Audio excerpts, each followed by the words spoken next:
Abu Nawas adalah pujangga Arab, dan merupakan salah satu penyair terbesar sastra Arab klasik. Penyair ulung sekaligus tokoh sufi ini, mempunyai nama lengkap, Abu Ali Al-Hasan bin Hani Al-Hakami, dan hidup pada zaman Khalifah Harun Al-Rashid di Baghdad, 806–814 Masehi. Pagi itu, Baginda Raja mendadak kangen dengan si cerdik Abu Nawas. Biasanya Baginda tinggal memerintahkan pegawai istana untuk menjemput atau memanggil karibnya itu. Kali ini tidak begitu. Baginda Raja ingin mendatangi rumah Abu Nawas. Lagi pula selain ke rumah Abu Nawas, Baginda juga kepingin melihat-lihat kondisi kota. Wahai pengawal, hari ini aku ingin ke rumah Abu Nawas dan jalan-jalan di kota. Sekarang juga kamu ambil kuda yang terbaik, titah Raja Harun Ar-Rasyid. Pengawal itu pun meminta penjaga kuda kesayangan Baginda Raja, yaitu kuda yang berwarna putih nan gagah. Setelah kuda putih itu siap, Baginda Raja langsung menungganginya. Dengan gagah, Baginda Raja memasuki kota.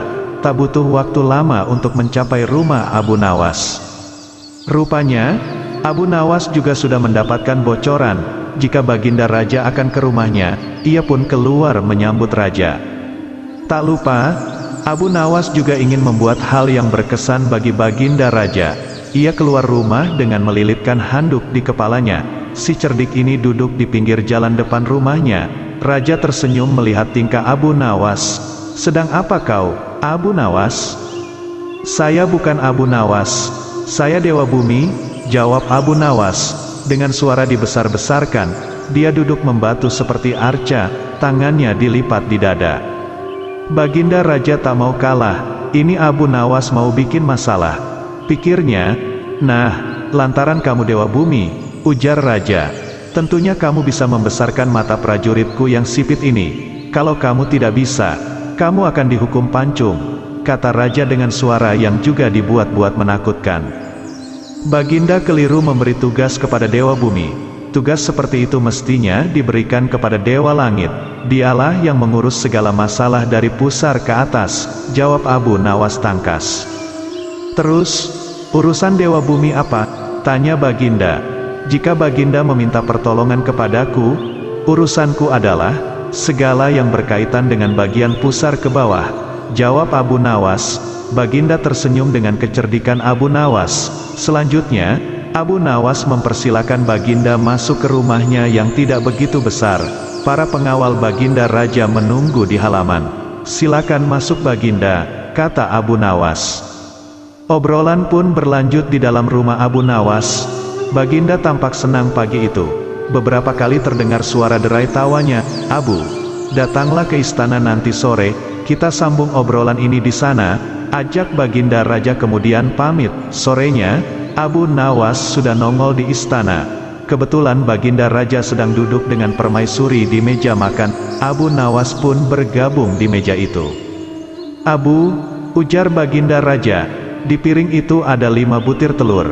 Bagi secara adil dan rata telur itu kepada kita bertiga, kamu, saya, dan permaisuri, tidak boleh dipecah," titah Baginda. Mata Abu Nawas langsung tertuju ke arah 5 butir telur di dalam piring. Bagaimana bisa 5 butir telur dibagi 3 secara rata, tanpa boleh dipecah, pikir Abu Nawas. "Abu, ayo lakukan," desak Baginda Raja. Kemudian ia mengambil 5 butir telur tersebut dan berkata, "Yang mulia, ini sebutir untuk Baginda, sebab Baginda sudah mempunyai 2 butir. Saya juga sebutir, sedangkan yang 3 butir ini untuk permaisuri, sebab dia tidak punya sebutir pun di bawahnya." Baginda Raja sempat tertegun. Sejurus kemudian tertawa ngakak, setelah mengerti maksud perkataan Abu Nawas. Jawaban Abu Nawas itu menggembirakan hati Baginda Raja. "Dasar dewa urusan bagian pusar ke bawah," kata Baginda. Tidak ada henti-hentinya, tidak ada kapok-kapoknya. Baginda selalu memanggil Abu Nawas untuk dijebak dengan berbagai pertanyaan atau tugas yang aneh-aneh. Hari ini Abu Nawas juga dipanggil ke istana. Setelah tiba di istana, Baginda Raja menyambut Abu Nawas dengan sebuah senyuman. "Akhir-akhir ini aku sering mendapat gangguan perut. Kata tabib pribadiku, aku kena serangan angin.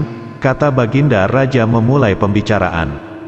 "Ampun tuanku, apa yang bisa hamba lakukan hingga hamba dipanggil?" tanya Abu Nawas. "Aku hanya menginginkan engkau menangkap angin dan memenjarakannya," kata Baginda. Abu Nawas hanya diam. Tak sepatah kata pun keluar dari mulutnya. Ia tidak memikirkan bagaimana cara menangkap angin nanti. Tetapi ia masih bingung bagaimana cara membuktikan bahwa yang ditangkap itu memang benar-benar angin.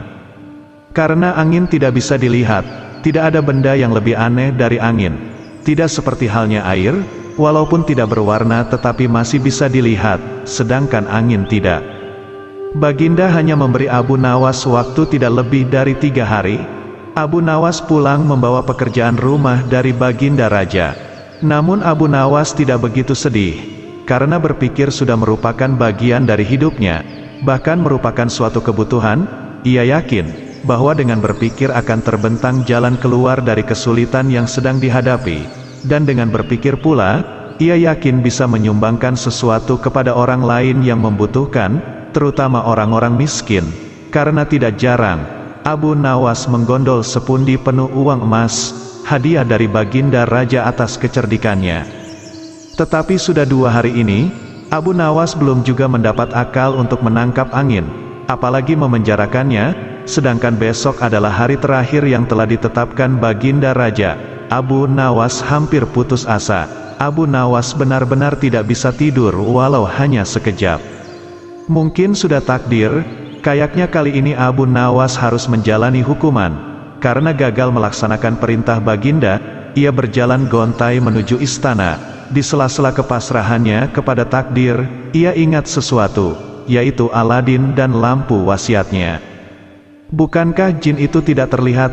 Abu Nawas bertanya kepada diri sendiri. Ia berjingkrak girang dan segera berlari pulang.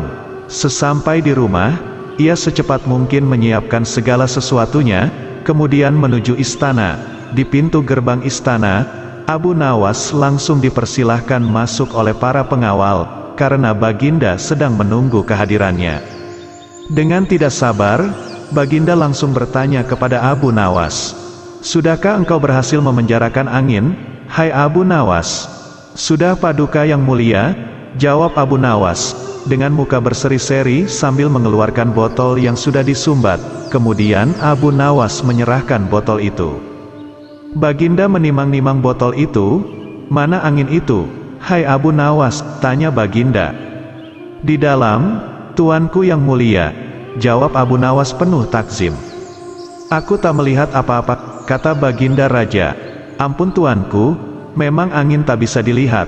Tetapi bila Paduka ingin tahu angin, tutup botol itu harus dibuka terlebih dahulu," kata Abu Nawas menjelaskan. Setelah tutup botol dibuka, Baginda mencium bau busuk, bau kentut yang begitu menyengat hidung. "Bau apa ini, hai Abu Nawas?" tanya Baginda marah. "Ampun tuanku yang mulia, tadi hamba buang angin dan hamba masukkan ke dalam botol. Karena hamba takut angin yang hamba buang itu keluar, maka hamba memenjarakannya dengan cara menyumbat mulut botol," kata Abu Nawas ketakutan. Tetapi Baginda tidak jadi marah, karena penjelasan Abu Nawas memang masuk akal, dan untuk kesekian kali, Abu Nawas selamat. Kisah Abu Nawas. Raja disuruh mencium pantat ayam. Pada suatu hari Raja Harun ar-Rasyid sedang galau dengan perilaku Abu Nawas. Beberapa kali Abu Nawas telah membuatnya aib di depan para pejabat kerajaan. Berlatar belakang dendam inilah akhirnya Raja hendak menciptakan jebakan terhadap Abu Nawas. Jika Abu Nawas gagal menghadapi jebakan tersebut, maka sanksi akan diberikan kepadanya. Maka dipanggillah Abu Nawas untuk menghadap Raja Harun ar-Rasyid. Setelah melewati beberapa prosedur, hingga juga Abu Nawas di istana kerajaan, sang raja kemudian memulai pertanyaannya. "Wahai Abu Nawas, di depan mejaku itu ada sepanggang daging ayam yang enak dan enak dilahap, tolong segera ambilkan." Abu Nawas tampak resah dengan perintah tersebut.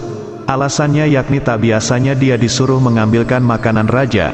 "Mungkin raja ingin menjebakku, saya harus waspada," kata Abu Nawas dalam hati. Abu Nawas pun akhirnya menuruti perintah itu. Setelah mengambil ayam panggang sang raja, Abu Nawas kemudian memberikannya kepada raja, namun, sang raja belum eksklusif menerimanya. Ia bertanya lagi, "Abu Nawas, di tangan kau ada sepotong ayam panggang lezat, silahkan dinikmati." Begitu Abu Nawas hendak menyantap ayam panggang tersebut, tiba-tiba raja berkata lagi, "Tapi ingat Abu Nawas, dengarkan dulu petunjuknya. Jika kau memotong paha ayam itu, maka saya akan memotong pahamu, dan jikalau kau memotong dada ayam itu, maka saya akan memotong dadamu. Tidak hanya itu saja, jikalau kau memotong dan memakan kepala ayam itu, maka saya akan memotong kepalamu. Akan tetapi kalau kau hanya mendiamkan saja ayam panggang itu, hasilnya kau akan saya gantung." Abu Nawas merasa resah dengan petunjuk yang dititahkan rajanya itu.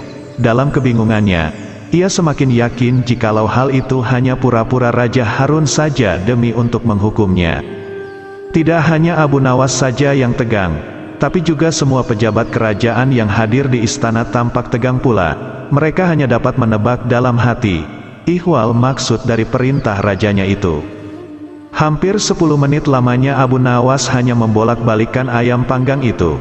Sejenak suasana menjadi hening. Kemudian Abu Nawas mulai mendekatkan ayam panggang itu sempurna di indera penciumannya. Para hadirin yang tiba atas permintaan raja mulai resah dan tidak mengerti apa yang dilakukan Abu Nawas. Kemudian terlihat Abu Nawas mendekatkan indera penciumannya sempurna di bab pantat daging ayam bakar yang kelihatan sangat enak itu. Beberapa menit kemudian ia mencium bab pantat ayam bakar itu. Setelah selesai mencium pantat ayam bakar itu, kemudian Abu Nawas berkata, "Jika saya harus memotong paha ayam ini, maka Baginda akan memotong pahaku. Jikalau saya harus memotong dada ayam ini, maka Baginda akan memotong dadaku. Jikalau saya harus memakan dan memotong kepala ayam ini, Baginda akan memotong kepalaku. Tetapi coba lihat, yang saya lakukan yakni mencium pantat ayam ini," kata Abu Nawas. "Apa maksudmu, wahai Abu Nawas?" tanya Baginda. "Maksud saya adalah kalau saya melaksanakan demikian maka Baginda juga akan membalasnya demikian, layaknya ayam ini. Nah, saya hanya mencium pantat ayam panggang ini saja, maka Baginda juga harus mencium pantat ayam panggang ini pula," terang Abu Nawas. Sontak saja klarifikasi Abu Nawas itu menciptakan suasana yang tegang menjadi tampak tak menentu. Para pejabat yang hadir menahan tawa, tetapi ragu-ragu alasannya yakni takut dieksekusi raja. Sementara itu, raja yang mendengar ucapan Abu Nawas mulai memerah mukanya. Raja tampak aib untuk kesekian kalinya. Untuk menutupi rasa malunya itu, dia memerintahkan Abu Nawas untuk pulang dan membawa pergi ayam panggang yang enak itu. "Wahai Abu Nawas, cepat pulanglah, jangan hingga saya berubah pikiran," kata raja. Setibanya di rumah, ia mengundang beberapa tetangganya untuk berpesta ayam panggang. Untuk kesekian kalinya Abu Nawas sukses mempermalukan Raja Harun al-Rasyid di depan para pejabat kerajaan. Melihat ayam betinanya bertelur, Baginda tersenyum. Beliau memanggil pengawal agar mengumumkan kepada rakyat bahwa kerajaan mengadakan sayembara untuk umum. Sayembara itu berupa pertanyaan yang mudah, tetapi memerlukan jawaban yang tepat dan masuk akal. Barang siapa yang bisa menjawab pertanyaan itu, akan mendapat imbalan yang amat menggiurkan. 1 pundi penuh uang emas, tetapi bila tidak bisa menjawab, maka hukuman yang menjadi akibatnya. Banyak rakyat yang ingin mengikuti sayembara itu, terutama orang-orang miskin. Beberapa dari mereka sampai meneteskan air liur, mengingat beratnya hukuman yang akan dijatuhkan. Maka tak mengherankan bila pesertanya hanya 4 orang, dan salah satu dari para peserta yang amat sedikit itu, adalah Abu Nawas. Aturan main sayembara itu ada 2. Pertama, jawaban harus masuk akal. Kedua, peserta harus mampu menjawab sanggahan dari Baginda sendiri. Pada hari yang telah ditetapkan, para peserta sudah siap di depan panggung. Baginda duduk di atas panggung. Beliau memanggil peserta pertama. Peserta pertama maju dengan tubuh gemetar. Baginda bertanya, "Manakah yang lebih dahulu, telur atau ayam?" "Telur," jawab peserta pertama. "Apa alasannya?" tanya Baginda. "Bila ayam lebih dahulu, itu tidak mungkin, karena ayam berasal dari telur, kata peserta pertama menjelaskan. Kalau begitu, siapa yang mengerami telur itu? Sanggah Baginda. Peserta pertama pucat pasi. Wajahnya mendadak berubah putih seperti kertas. Ia tidak bisa menjawab, tanpa ampun ia dimasukkan ke dalam penjara. Kemudian peserta kedua maju. Ia berkata, "Paduka yang mulia, sebenarnya telur dan ayam tercipta dalam waktu yang bersamaan." "Bagaimana bisa bersamaan?" tanya Baginda. "Bila ayam lebih dahulu, itu tidak mungkin, karena ayam berasal dari telur. Bila telur lebih dahulu, itu juga tidak mungkin, karena telur tidak bisa menetas tanpa dirami," kata peserta kedua dengan mantap. "Bukankah ayam betina bisa bertelur tanpa ayam jantan?" Sanggah Baginda memojokkan. Peserta kedua bingung. Ia pun dijebloskan ke dalam penjara. Lalu giliran peserta ketiga, ia berkata, "Tuanku yang mulia, sebenarnya ayam tercipta lebih dahulu daripada telur. Sebutkan alasanmu," kata Baginda. "Menurut hamba, yang pertama tercipta adalah ayam betina," kata peserta ketiga meyakinkan. "Lalu bagaimana ayam betina bisa beranak pinak seperti sekarang, sedangkan ayam jantan tidak ada?" kata Baginda memancing. "Ayam betina bisa bertelur tanpa ayam jantan. Telur dirami sendiri, lalu menetas dan menurunkan anak ayam jantan, kemudian menjadi ayam jantan dewasa, dan mengawini induknya sendiri." Peserta ketiga berusaha menjelaskan. "Bagaimana bila ayam betina mati, sebelum ayam jantan yang sudah dewasa sempat mengawininya?" Peserta ketiga pun tidak bisa menjawab sanggahan Baginda. Ia pun dimasukkan ke penjara. Kini tiba giliran Abu Nawas. Ia berkata, "Yang pasti adalah telur dulu, baru ayam. Coba terangkan secara logis." Kata Baginda ingin tahu, "Ayam bisa mengenal telur, sebaliknya telur tidak mengenal ayam," kata Abu Nawas singkat. Agak lama Baginda Raja merenung. Kali ini Baginda tidak menyangga alasan Abu Nawas. Sejak usai salat zuhur sampai menjelang maghrib tadi, Abu Nawas keliling Baghdad sambil membawa lampu penerang. Di setiap sudut rumah dia berhenti, celingak-celinguk kanan kiri, sambil tangannya yang membawa lampu minyak digoyang-goyangkan. Setelah itu dia kembali berjalan dengan lampu tetap di tangan. Tingkah Abu Nawas ini, tentu saja menggegerkan penghuni Baghdad. Bagaimana mungkin, orang secerdas Abu Nawas, berjalan di siang hari ketika sinar matahari menyorot tajam sambil membawa lampu? "Abu Nawas mulai gila," kata seorang warga Baghdad. "Khalifah Harun al-Rashid pasti malu punya staf ahli gila," celetuk yang lain. Tapi Abu Nawas tak peduli. Esok harinya lagi-lagi pujangga Baghdad itu keluar rumah. Kali ini bahkan lebih pagi. Sambil tetap membawa lampu minyak, dia tak bersuara dan terus bekerja, celingak-celinguk kanan kiri, sambil tangannya yang membawa lampu minyak, digoyang-goyangkan. Di hari kedua itu, beberapa orang masih menganggap Abu Nawas waras, makanya, mereka bertanya apa yang dicari Abu Nawas di siang hari dengan lampu di tangan. Abu Nawas menjawab singkat, "Saya sedang mencari neraka." "Ah, Abu Nawas mulai gila," pikir mereka. Maka, ketika di hari ketiga, Abu Nawas tetap melakukan hal yang sama, celingak-celinguk kanan kiri di rumah orang, sambil tangannya yang membawa lampu minyak digoyang-goyangkan. Orang-orang mulai tak sabar. Undang-undang Baghdad melarang orang gila berkeliaran.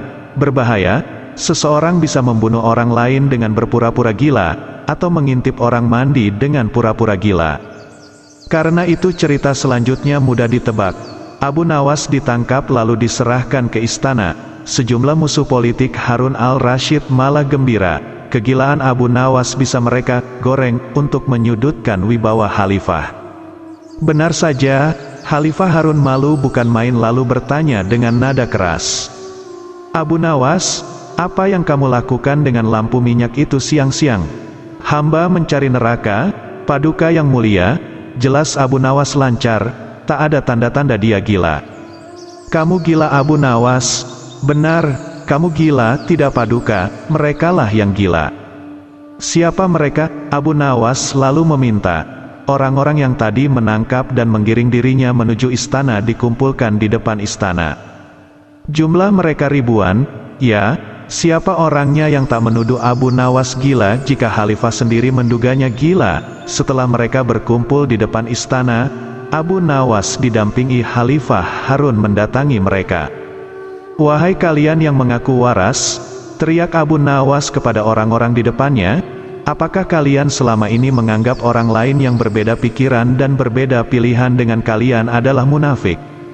Benar, apakah kalian juga yang menyatakan para munafik itu sesat? Betul, dasar sesat. Jika mereka munafik dan sesat, apa konsekuensinya? Hai Abu Nawas, kamu gila ya?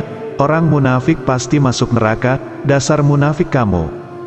"Baik, jika saya munafik, sesat, dan masuk neraka, di mana neraka yang kalian maksud? Punya siapa neraka itu?" jawab Abu Nawas dengan tenang, sambil kali ini lampu di tangannya diangkat tinggi-tinggi seolah dia mencari sesuatu. Kali ini orang-orang di depan Khalifah Harun mulai tak sabar. Mereka merasa diledek dengan mimik Abu Nawas dan lampu di tangannya. "Hai Abu Nawas, tentu saja neraka ada di akhirat dan itu milik Allah. Kenapa kamu tanya?" "Paduka, mohon maaf," kata Abu Nawas kepada Khalifah Harun. "Tolong sampaikan pada mereka, jika neraka ada di akhirat dan yang punya neraka itu adalah Allah, kenapa mereka di dunia ini gemar sekali menentukan orang lain masuk neraka? Apakah mereka asisten Allah yang tahu bocoran catatan Allah? Atau jangan-jangan merekalah yang gila?" Hahaha, Khalifah Harun al-Rashid tertawa kecil. Di matanya Abu Nawas tetaplah lelaki jenaka. Dia lalu berkata sambil tertawa, "Abu Nawas, besok siang lanjutkan mencari neraka. Jika sudah ketemu, jebloskan orang-orang ini ke dalamnya."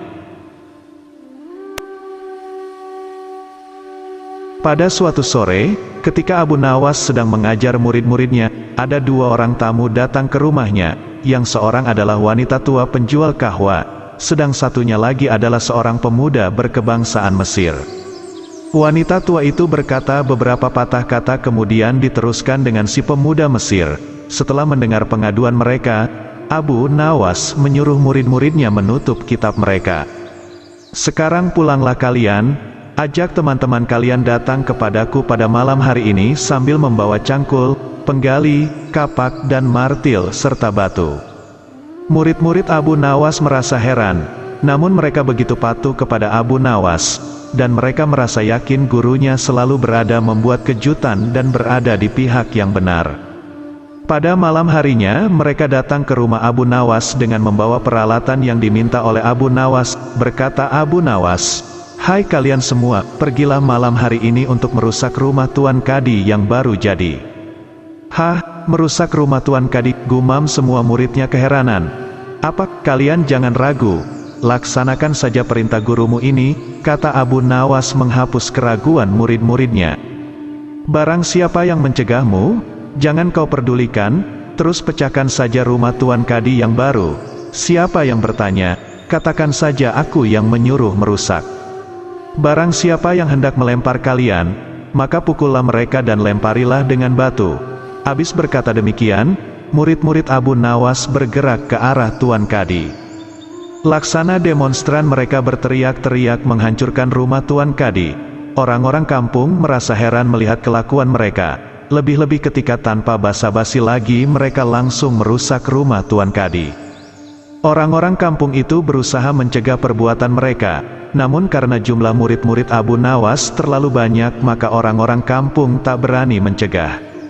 Melihat banyak orang merusak rumahnya, Tuan Kadi segera keluar dan bertanya, "Siapa yang menyuruh kalian merusak rumahku?" Murid-murid itu menjawab, "Guru kami, Tuan Abu Nawas yang menyuruh kami."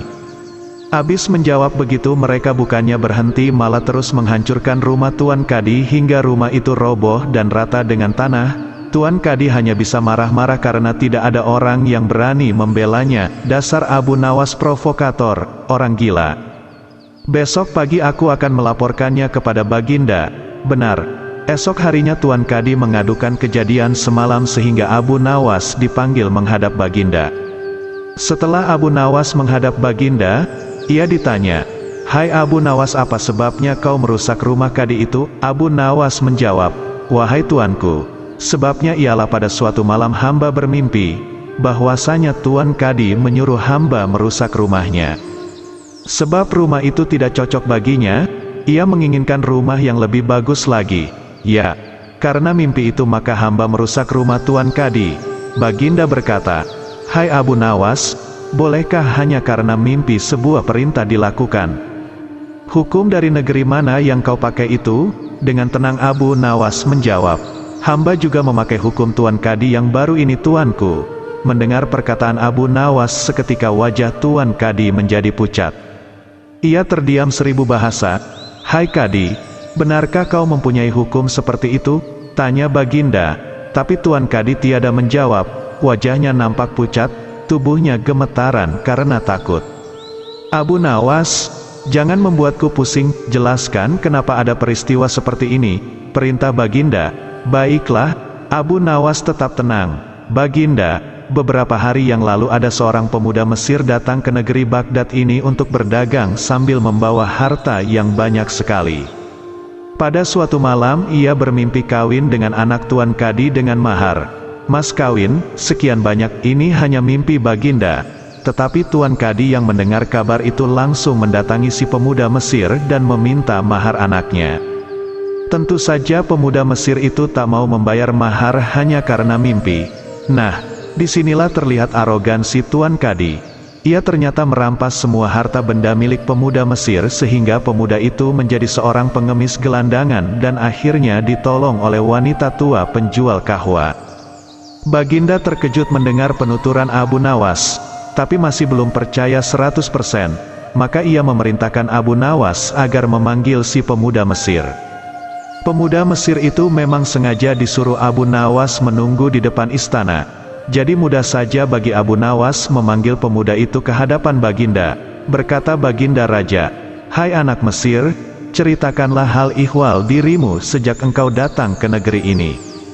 Ternyata cerita pemuda Mesir itu sama dengan cerita Abu Nawas. Bahkan pemuda itu juga membawa saksi yaitu Patua pemilik tempat kos dia menginap. "Kurang ajar, ternyata aku telah mengangkat seorang kadi yang bejat moralnya." Baginda sangat murka. Kadi yang baru itu dipecat dan seluruh harta bendanya dirampas dan diberikan kepada si pemuda Mesir. Setelah perkara selesai, kembalilah si pemuda Mesir itu dengan Abu Nawas pulang ke rumahnya. Pemuda Mesir itu hendak membalas kebaikan Abu Nawas. Berkata Abu Nawas, "Janganlah engkau memberiku barang sesuatu pun kepadaku. Aku tidak akan menerimanya sedikit pun jua." Pemuda Mesir itu betul-betul mengagumi Abu Nawas. Ketika ia kembali ke negeri Mesir, ia menceritakan tentang kehebatan Abu Nawas itu kepada penduduk Mesir sehingga nama Abu Nawas menjadi sangat terkenal. Abu Nawas pernah menghancurkan barang-barang di istana tanpa bisa dicegah Baginda Raja. Keinginan Raja untuk menangkap Abu Nawas dan menjebloskannya ke penjara begitu besar. Maka dibuatlah perintah agar Abu Nawas bisa dipersalahkan. Maka Baginda mengajak Abu Nawas berburu beruang. Abu Nawas tak berani menolak meskipun ia sangat takut pada beruang. Setelah persiapan dibuat, perburuan pun dimulai. Namun perjalanan menuju hutan itu rasa-rasanya akan terhalang karena tiba-tiba cuaca berubah mendung. Baginda Raja pun memanggil Abu Nawas. "Tahukah engkau mengapa kupanggil menghadap?" tanya Baginda tanpa senyum. "Ampun Baginda, hamba belum tahu. Sebentar lagi akan turun hujan tapi hutan masih jauh. Apapun yang terjadi, nanti saat tiba waktunya santap siang kita harus berkumpul di peristirahatanku. Nah, demi kelancaran perjalanan, sekarang kita berpencar. Ingat, jangan sampai menghadiri santap siang dengan baju basah." Karena Raja Harun sengaja menjebak Abu Nawas, maka ia diberi kuda yang lamban, sementara rombongan lainnya masing-masing menerima kuda yang sigap dan kuat. Maka seluruh rombongan pun mulai bergerak. Tak lama setelah rombongan berangkat tiba-tiba turun hujan. Baginda dan rombongannya segera memacu kuda menuju tempat perlindungan terdekat. Meski kuda mereka lari secepat angin, nyatanya mereka semua tetap basah kuyup. Ketika waktu santap siang tiba, Baginda pun segera menuju tempat peristirahatan dengan baju basahnya. Sebelum baju Baginda dan para pengawalnya mengering, tiba-tiba Abu Nawas datang menyusul dengan kudanya. Baju Abu Nawas tak tampak basah, padahal kuda-kuda tercepat pun tak bisa menghindari hujan sederas itu. Raja Harun pun dibuat makin penasaran. Demi dapat mengalahkan Abu Nawas, pada perburuan hari kedua Baginda Raja menukarkan kudanya dengan yang lamban. Sementara Abu Nawas kini memperoleh kuda yang mampu berlari cepat. Seperti sudah diduga sebelumnya, hujan turun lagi menghadang perjalanan para pemburu. Baginda dan para pengawal pun kontan basah kuyup karena kuda mereka memang tak bisa berlari kencang, dan ketika tiba waktu untuk santap siang, Abu Nawas sudah berada di tempat peristirahatan menunggu kedatangan Baginda dan para pengawal. Saat mendatangi tempat makan, Baginda Raja keheranan menemukan Abu Nawas sudah santai dengan pakaiannya yang kering. Terus terang saja, sebenarnya bagaimana caramu menghindari hujan? Tanya Baginda. Caranya mudah saja, Tuanku yang mulia, kata Abu Nawas sambil tersenyum. Baik kemarin maupun hari ini, hamba sebenarnya tidak bisa menghindar dari hujan. Rahasianya, begitu hujan turun hamba langsung melepas pakaian dan melipatnya. Hamba menduduki pakaian ini agar tak kehujanan. Jadi hamba menembus hujan tanpa berpakaian. Mau tak mau Raja Harun al-Rasyid tersenyum mengakui kecerdikan Abu Nawas. Tidak seperti biasa, hari itu Baginda tiba-tiba ingin menyamar menjadi rakyat biasa.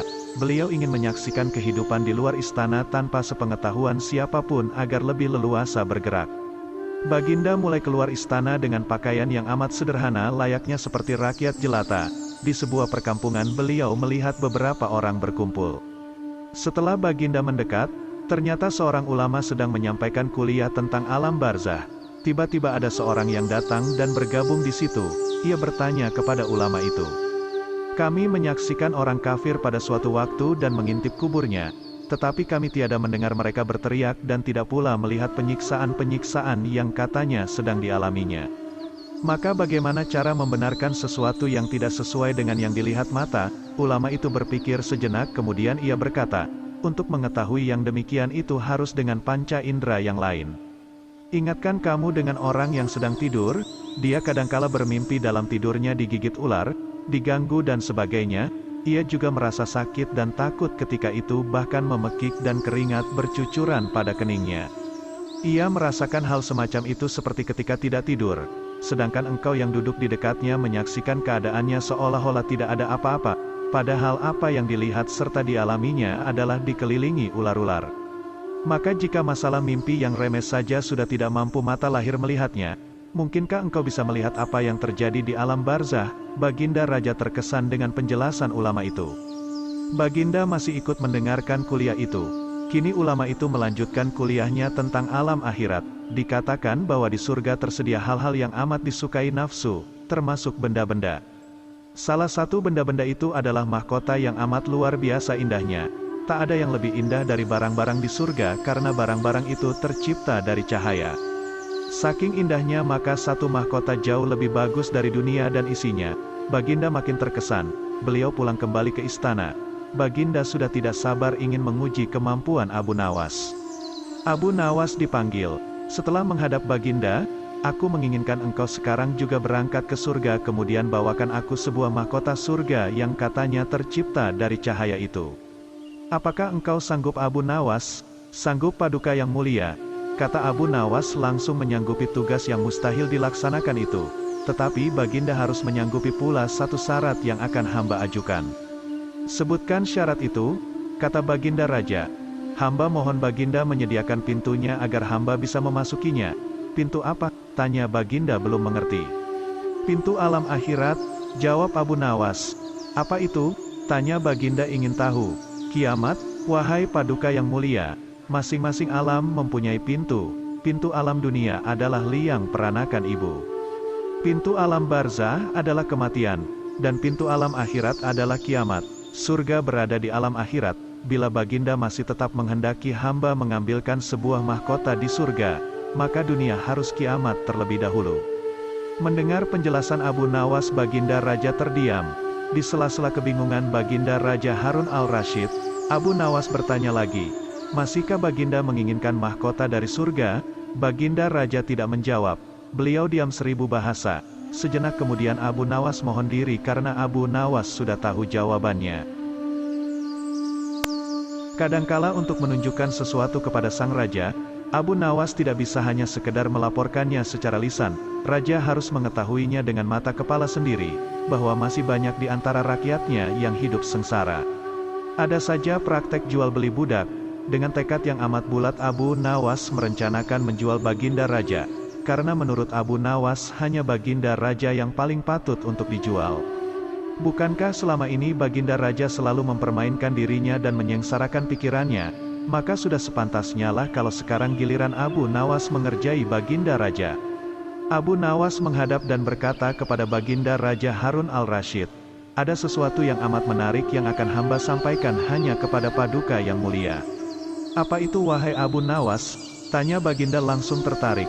"Sesuatu yang hamba yakin belum pernah terlintas di dalam benak Paduka yang mulia," kata Abu Nawas meyakinkan. "Kalau begitu cepatlah ajak aku ke sana untuk menyaksikannya," kata Baginda Raja tanpa rasa curiga sedikit pun. "Tetapi Baginda," kata Abu Nawas sengaja tidak melanjutkan kalimatnya. "Tetapi apa?" tanya Baginda tidak sabar. "Bila Baginda tidak menyamar sebagai rakyat biasa maka pasti nanti orang-orang akan banyak yang ikut menyaksikan benda ajaib itu," kata Abu Nawas. Karena begitu besar keingintahuan Baginda Raja, maka beliau bersedia menyamar sebagai rakyat biasa seperti yang diusulkan Abu Nawas. Kemudian Abu Nawas dan Baginda Raja Harun al-Rasyid berangkat menuju ke sebuah hutan. Setibanya di hutan, Abu Nawas mengajak Baginda Raja mendekati sebuah pohon yang rindang dan memohon Baginda Raja menunggu di situ. Sementara itu Abu Nawas menemui seorang badui yang pekerjaannya menjual budak. Abu Nawas mengajak pedagang budak itu untuk melihat calon budak yang akan dijual kepadanya dari jarak yang agak jauh. Abu Nawas beralasan bahwa sebenarnya calon budak itu adalah teman dekatnya. Dari itu Abu Nawas tidak tega menjualnya di depan mata. Setelah pedagang budak itu memperhatikan dari kejauhan, ia merasa cocok. Abu Nawas pun membuatkan surat kuasa yang menyatakan bahwa pedagang budak sekarang mempunyai hak penuh atas diri orang yang sedang duduk di bawah pohon rindang itu. Abu Nawas pergi begitu menerima beberapa keping uang emas dari pedagang budak itu. Baginda Raja masih menunggu Abu Nawas di situ ketika pedagang budak menghampirinya. Ia belum tahu mengapa Abu Nawas belum juga menampakkan batang hidungnya. Baginda juga merasa heran mengapa ada orang lain di situ. "Siapa engkau?" tanya Baginda Raja kepada pedagang budak. "Aku adalah tuanmu sekarang," kata pedagang budak itu agak kasar. Tentu saja pedagang budak itu tidak mengenali Baginda Raja Harun al-Rasyid dalam pakaian yang amat sederhana. "Apa maksud perkataanmu tadi?" tanya Baginda Raja dengan wajah merah padam. "Abu Nawas telah menjual engkau kepadaku dan inilah surat kuasa yang baru dibuatnya," kata pedagang budak dengan kasar. "Abu Nawas menjual diriku kepadamu," kata Baginda makin murka. "Ya," bentak pedagang budak, "tahukah engkau siapa aku ini sebenarnya?" tanya Baginda geram. "Tidak, dan itu tidak perlu," kata pedagang budak seenaknya. Lalu ia menyeret budak barunya ke belakang rumah. Sultan Harun al-Rasyid diberi parang dan diperintahkan untuk membelah kayu. Begitu banyak tumpukan kayu di belakang rumah badui itu sehingga memandangnya saja Sultan Harun al-Rasyid sudah merasa ngeri, apalagi harus mengerjakannya. "Ayo kerjakan," Sultan Harun al-Rasyid mencoba memegang kayu dan mencoba membelahnya. Namun si badui melihat cara Sultan Harun al-Rasyid memegang parang merasa aneh. "Kau ini bagaimana? Bagian parang yang tumpul kau arahkan ke kayu. Sungguh bodoh sekali." Sultan Harun al-Rasyid mencoba membalik parang hingga bagian yang tajam terarah ke kayu. Ia mencoba membelah namun tetap saja pekerjaannya terasa aneh dan kaku bagi si badui. "Oh, beginikah derita orang-orang miskin mencari sesuap nasi, harus bekerja keras lebih dahulu. Wah, lama-lama aku tak tahan juga," gumam Sultan Harun al-Rasyid. Si badui menatap Sultan Harun al-Rasyid dengan pandangan heran dan lama-lama menjadi marah. Ia merasa rugi barusan membeli budak yang bodoh. "Hai badui, cukup, semua ini aku tak tahan. Kurang ajar, kau budakku harus patuh kepadaku," kata badui itu sembari memukul Baginda. Tentu saja raja yang tak pernah disentuh orang ini menjerit keras saat dipukul kayu. "Hai badui, aku adalah rajamu, Sultan Harun al-Rasyid," kata Baginda sambil menunjukkan tanda kerajaannya. Pedagang budak itu kaget dan mulai mengenal Baginda Raja. Ia pun langsung menjatuhkan diri sembari menyembah Baginda Raja. Baginda Raja mengampuni pedagang budak itu karena ia memang tidak tahu. Tetapi kepada Abu Nawas Baginda Raja amat murka dan gemas. Ingin rasanya beliau meremas-remas tubuh Abu Nawas seperti telur. Sudah lama Abu Nawas tidak dipanggil ke istana untuk menghadap Baginda. Abu Nawas juga sudah lama tidak muncul di kedai teh. Kawan-kawan Abu Nawas banyak yang merasa kurang bergairah tanpa kehadiran Abu Nawas. Tentu saja keadaan kedai tak semarak karena Abu Nawas si pemicu tawa tidak ada. Suatu hari ada seorang laki-laki setengah baya ke kedai teh menanyakan Abu Nawas. Ia mengeluh bahwa ia tidak menemukan jalan keluar dari masalah pelik yang dihadapi. Salah seorang teman Abu Nawas ingin mencoba menolong. Cobalah utarakan kesulitanmu kepadaku, barangkali aku bisa membantu. Kata kawan Abu Nawas, baiklah, aku mempunyai rumah yang amat sempit. Sedangkan aku tinggal bersama istri dan ke-8 anak-anakku. Rumah itu kami rasakan terlalu sempit sehingga kami tidak merasa bahagia. Kata orang itu membeberkan kesulitannya. Kawan Abu Nawas tidak mampu memberikan jalan keluar, juga yang lainnya, sehingga mereka menyarankan agar orang itu pergi menemui Abu Nawas di rumahnya saja. Orang itu pun pergi ke rumah Abu Nawas, dan kebetulan Abu Nawas sedang mengaji. Setelah mengutarakan kesulitan yang sedang dialami, Abu Nawas bertanya kepada orang itu, "Punyakah engkau seekor domba?" "Tidak, tetapi aku mampu membelinya," jawab orang itu. "Kalau begitu belilah seekor dan tempatkan domba itu di dalam rumahmu." Abu Nawas menyarankan. Orang itu tidak membantah. Ia langsung membeli seekor domba seperti yang disarankan Abu Nawas. Beberapa hari kemudian orang itu datang lagi menemui Abu Nawas. "Wahai Abu Nawas, aku telah melaksanakan saranmu, tetapi rumahku bertambah sesak. Aku dan keluargaku merasa segala sesuatu menjadi lebih buruk dibandingkan sebelum tinggal bersama domba." Kata orang itu mengeluh, "Kalau begitu belilah lagi beberapa ekor unggas dan tempatkan juga mereka di dalam rumahmu." Kata Abu Nawas. Orang itu tidak membantah. Ia langsung membeli beberapa ekor unggas yang kemudian dimasukkan ke dalam rumahnya. Beberapa hari kemudian orang itu datang lagi ke rumah Abu Nawas. "Wahai Abu Nawas, aku telah melaksanakan saran-saranmu dengan menambah penghuni rumahku dengan beberapa ekor unggas. Namun begitu aku dan keluargaku semakin tidak betah tinggal di rumah yang makin banyak penghuninya. Kami bertambah merasa tersiksa." Kata orang itu dengan wajah yang semakin muram, "Kalau begitu belilah seekor anak unta dan peliharalah di dalam rumahmu." Kata Abu Nawas menyarankan. Orang itu tidak membantah. Ia langsung ke pasar hewan membeli seekor anak unta untuk dipelihara di dalam rumahnya. Beberapa hari kemudian orang itu datang lagi menemui Abu Nawas. Ia berkata, "Wahai Abu Nawas, tahukah engkau bahwa keadaan di dalam rumahku sekarang hampir seperti neraka? Semuanya berubah menjadi lebih mengerikan daripada hari-hari sebelumnya. Wahai Abu Nawas, kami sudah tidak tahan tinggal serumah dengan binatang-binatang itu." Kata orang itu putus asa, "Baiklah, kalau kalian sudah merasa tidak tahan maka juallah anak unta itu." Kata Abu Nawas. Orang itu tidak membantah. Langsung menjual anak unta yang baru dibelinya. Beberapa hari kemudian Abu Nawas pergi ke rumah orang itu. "Bagaimana keadaan kalian sekarang?" Abu Nawas bertanya. "Keadaannya sekarang lebih baik karena anak unta itu sudah tidak lagi tinggal di sini," kata orang itu tersenyum. "Baiklah, kalau begitu sekarang juallah unggas-unggasmu," kata Abu Nawas. Orang itu tidak membantah. Ia langsung menjual unggas-unggasnya. Beberapa hari kemudian Abu Nawas mengunjungi orang itu. "Bagaimana keadaan rumah kalian sekarang?" Abu Nawas bertanya. "Keadaan sekarang lebih menyenangkan karena unggas-unggas itu sudah tidak tinggal bersama kami," kata orang itu dengan wajah ceria. "Baiklah kalau begitu sekarang juallah domba itu," kata Abu Nawas. Orang itu tidak membantah. Dengan senang hati ia langsung menjual dombanya. Beberapa hari kemudian Abu Nawas bertamu ke rumah orang itu. Ia bertanya, "Bagaimana keadaan rumah kalian sekarang?"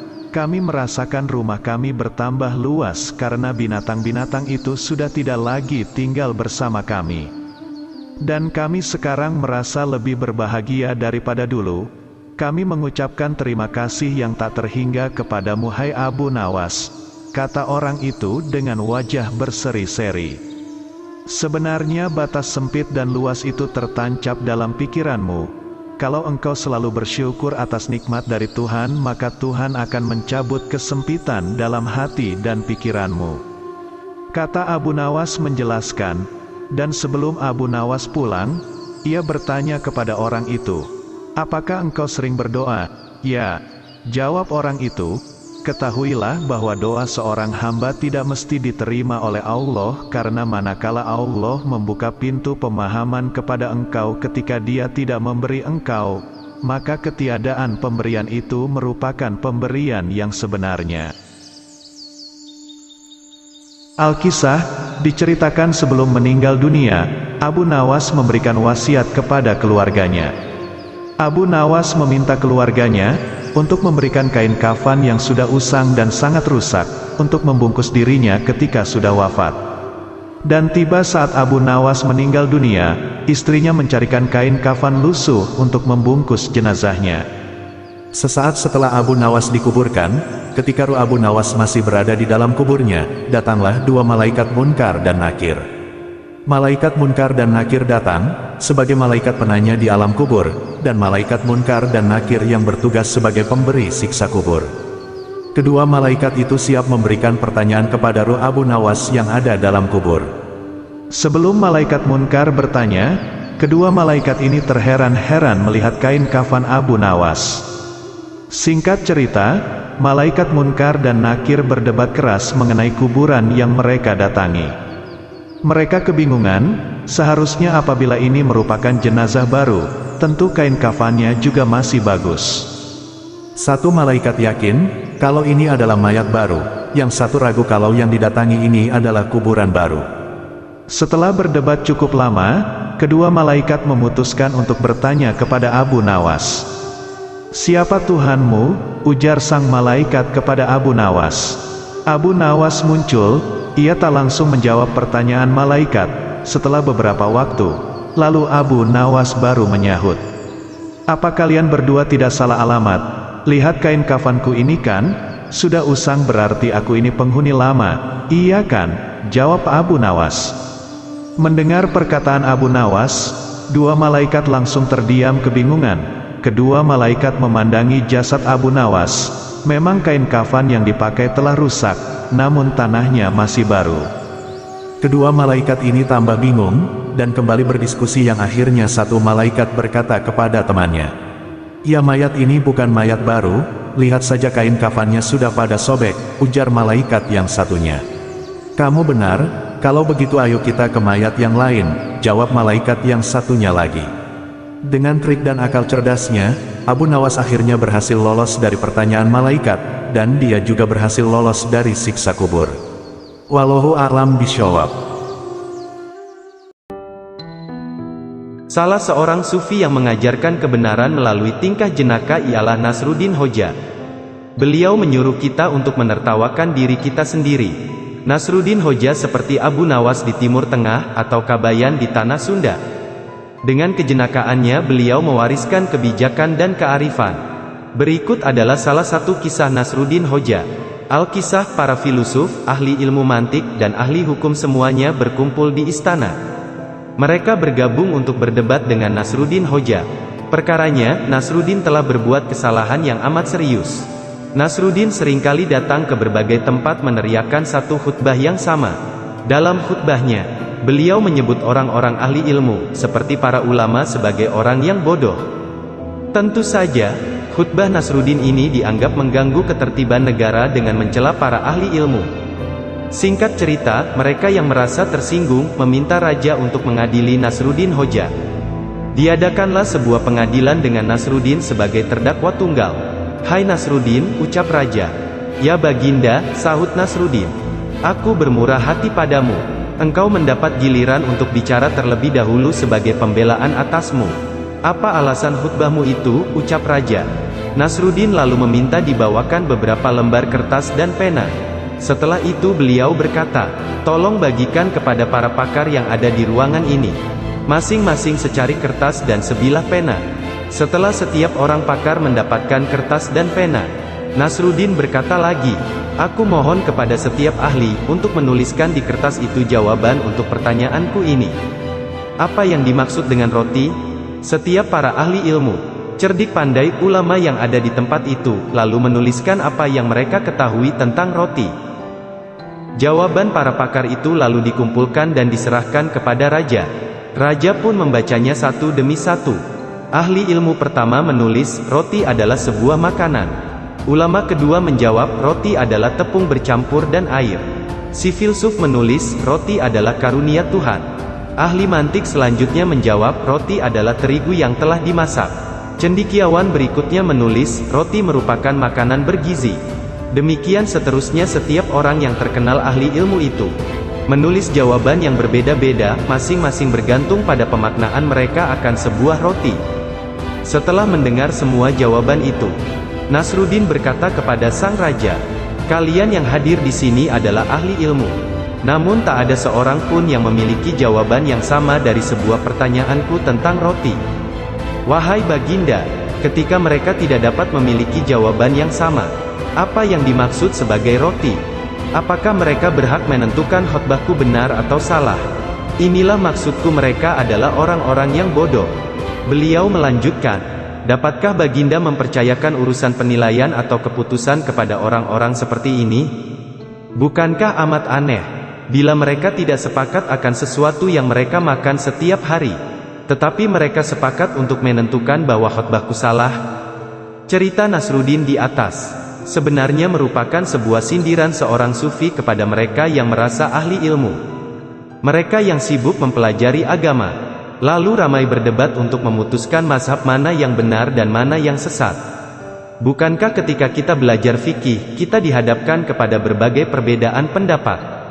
Kita akan dianggap orang yang paling pandai apabila kita bisa mengetahui segala pendapat yang berbeda itu, lalu memutuskan bahwa pendapat kitalah yang paling benar. Nasruddin Hoja memberikan pelajaran kepada para ahli ilmu, pemikir, pakar agama, ahli fikih, dan para filosof tentang hal itu dengan cara yang amat halus.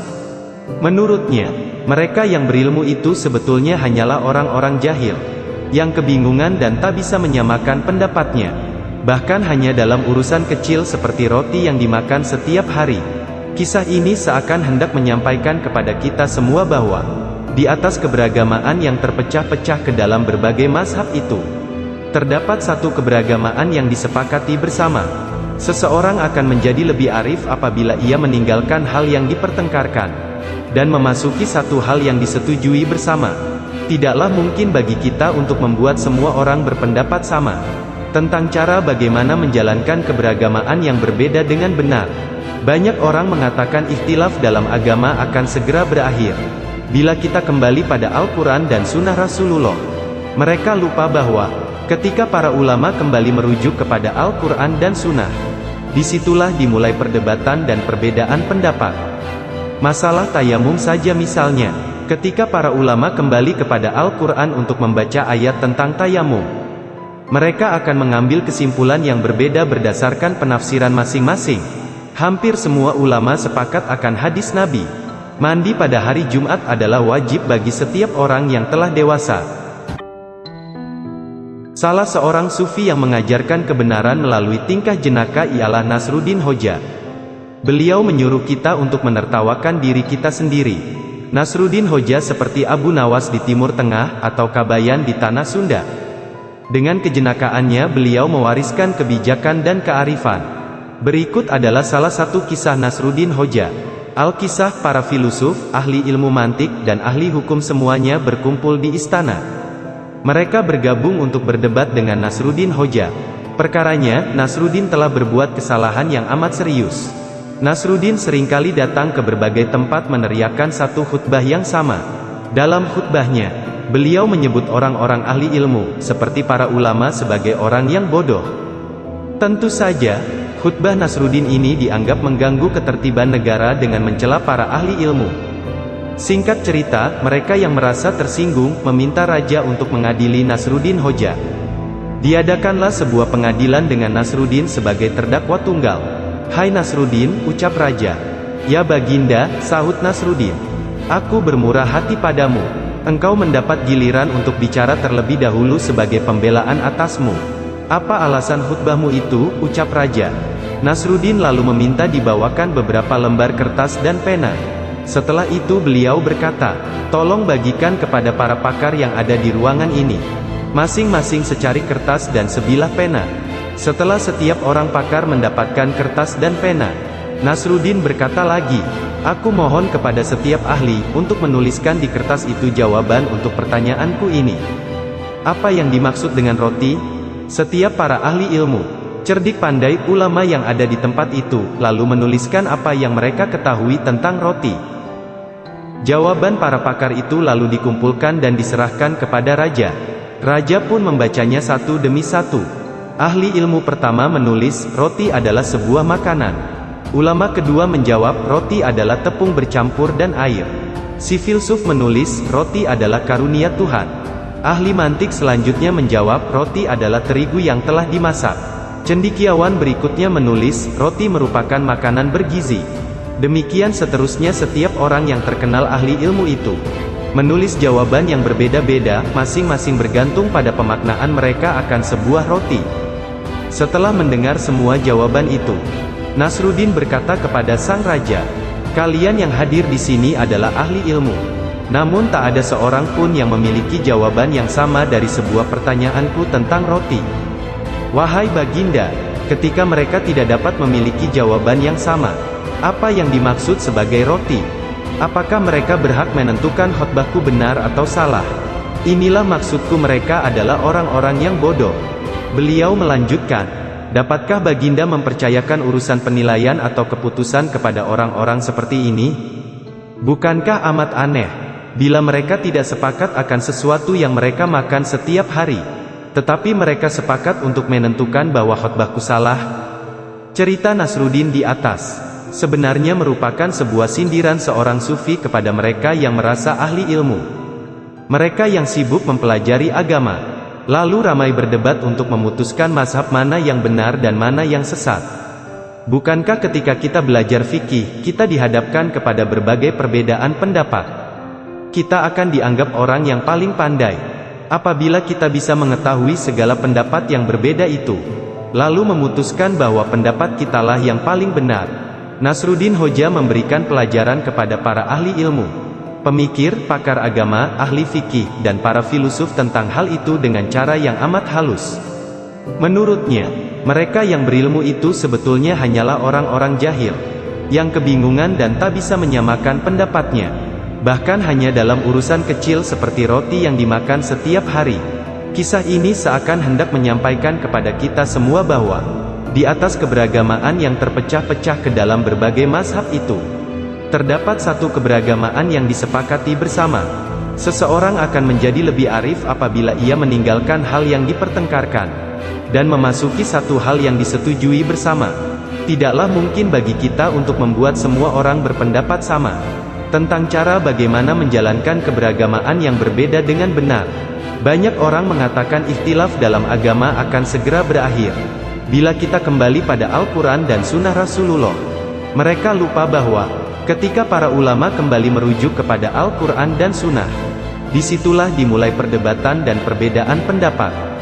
Masalah tayamum saja misalnya, ketika para ulama kembali kepada Al-Quran untuk membaca ayat tentang tayamum, mereka akan mengambil kesimpulan yang berbeda berdasarkan penafsiran masing-masing. Hampir semua ulama sepakat akan hadis Nabi, mandi pada hari Jumat adalah wajib bagi setiap orang yang telah dewasa. Salah seorang sufi yang mengajarkan kebenaran melalui tingkah jenaka ialah Nasruddin Hoja. Beliau menyuruh kita untuk menertawakan diri kita sendiri. Nasruddin Hoja seperti Abu Nawas di Timur Tengah atau Kabayan di Tanah Sunda. Dengan kejenakaannya beliau mewariskan kebijakan dan kearifan. Berikut adalah salah satu kisah Nasruddin Hoja. Al-Kisah, para filosof, ahli ilmu mantik, dan ahli hukum semuanya berkumpul di istana. Mereka bergabung untuk berdebat dengan Nasruddin Hoja. Perkaranya, Nasruddin telah berbuat kesalahan yang amat serius. Nasruddin seringkali datang ke berbagai tempat meneriakkan satu khutbah yang sama. Dalam khutbahnya, beliau menyebut orang-orang ahli ilmu, seperti para ulama sebagai orang yang bodoh.